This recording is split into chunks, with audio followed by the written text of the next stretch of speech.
प्रकृति की सुंदरतम रचना और ईश्वर की सर्वश्रेष्ठ सौंदर्य कलाकृति के रूप में चंद्रमा युगों से मानव रोमांच और रहस्य का केंद्र रहा है। अपने कलंक को सदा अपने पास रखकर आकाश और पृथ्वी को चंद्र प्रभा की शीतलता से सिंचित करने वाला चंद्र एक संवेदनशील आध्यात्मिक संदेशवाहक भी है। चंद्रमा को मन कारक और सभी 27 नक्षत्रों का स्वामी होने की मान्यता प्राप्त है। आज हम पौराणिक धर्म ग्रंथों के झरोखों से चंद्रमा के जन्म, श्राप और कलंक के रहस्यों को समझने का प्रयास करेंगे। पौराणिक मान्यताओं का वैज्ञानिक धारणाओं से मतभेद तो हो सकता है, परंतु इन मान्यताओं में निहित संदेश मानव कल्याण की भावना से प्रेरित होते हैं और ये कालजयी शब्द सर्वदा के लिए मनुष्य के लिए मार्गदर्शक बन जाते हैं। अग्नि पुराण के अनुसार सृष्टि रचना की प्रक्रिया में ब्रह्मा जी ने अपने मानस पुत्रों की रचना की थी। उनमें एक आत्रि ऋषि भी थे। आत्रि ऋषि का विवाह सती अनुसुईया जी से हुआ था। आत्रि ऋषि के 3 पुत्र हुए, दत्तात्रेय, दुर्वासा और सोम अर्थात चंद्रमा।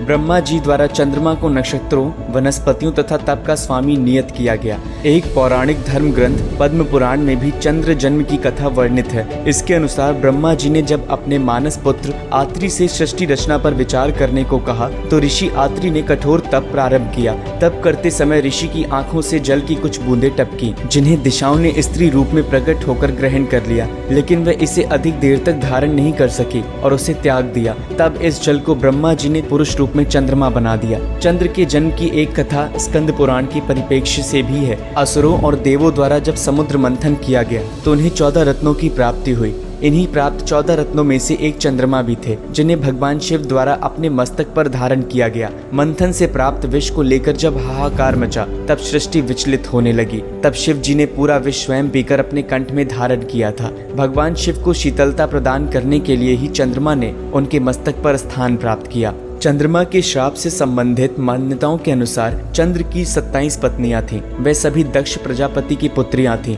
दक्ष प्रजापति की इन 27 पुत्रियों को 27 नक्षत्रों का प्रतीक भी माना गया है। इन 27 पत्नियों में चंद्र को रोहिणी अत्यधिक प्रिय थी। बुध ग्रह को चंद्रमा और रोहिणी की संतान माना जाता है। रोहिणी से सर्वाधिक प्रेम ही उनके जीवन की समस्या बन गया और इस कारण से उन्हें भीषण श्राप का सामना करना पड़ा। ऐसी मान्यता है कि चंद्रमा अपनी पत्नी रोहिणी से इतना अधिक प्रेम करने लगे कि उनकी अन्य 26 पत्नियां उनकी अपेक्षा से दुखी हो गईं और उन्होंने अपने पिता दक्ष प्रजापति से चंद्र की शिकायत की। बेटियों का दुख सुनकर दक्ष क्रोधित हुए और उन्होंने चंद्र को श्राप दे दिया। इस श्राप से ग्रसित होने के कारण चंद्रमा का तेज क्षीण पड़ने लगा और पृथ्वी की वनस्पतियों पर भी विपरीत प्रभाव पड़ने लगा। संकट की इस स्थिति में श्री हरि विष्णु ने मध्यस्थता की और उनके हस्तक्षेप में दक्ष प्रजापति का क्रोध कम हुआ और उन्होंने चंद्रमा को इस शर्त के साथ फिर से चमकने का वरदान दिया कि चंद्र का प्रकाश कृष्ण पक्ष में क्षीण होता जाएगा तथा पूर्णमासी में चंद्रमा का तेज पूर्ण रूप से दिखेगा। चांद का तेज पहले पूर्ण रूप से धवल था,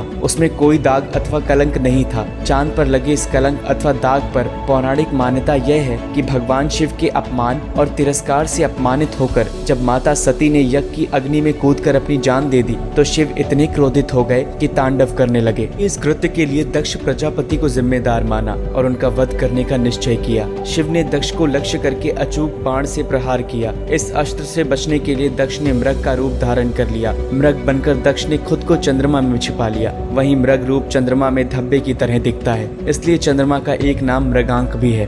भारत समन्वय परिवार की ओर से हमारा प्रयास है कि हम जन जन को अपनी प्राचीन भारतीय संस्कृति से परिचित कराएं और इस पुरातन भावधारा को सदा जीवित बनाए रखें।